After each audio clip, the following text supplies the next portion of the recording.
Example 2.8 இந்த எக்ஸாம்பிளில் இந்த number 6 power n 5இல் முடியுமா என்பதை வெரிஃபை பண்ணணும். n வந்து நேச்சுரல் நம்பர், அதற்கான காரணத்தையும் கொடுக்க வேண்டும். ஃபர்ஸ்டில் நம்பர் 6 எடுத்துக்கொள்வோம். 6 ஈக்குவல் டு நம்பர் 6ஐ ஃபேக்டரைஸ் பண்ணுவோம். So 6 equal to 2 into 3. ரெண்டு பக்கமும் rising to the power n. Power n raise பண்ணுவோம். 6 power n equal to 2 into 3 whole power n. 6 power n equal to 2 power n into 3 power n.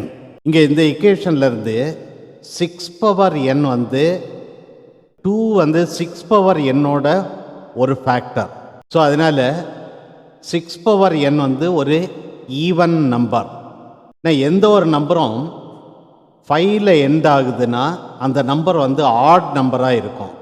So இங்கே வந்து 6 power n even நம்பர்னால கண்டிப்பாக 6 power n 5ல் end ஆகாது.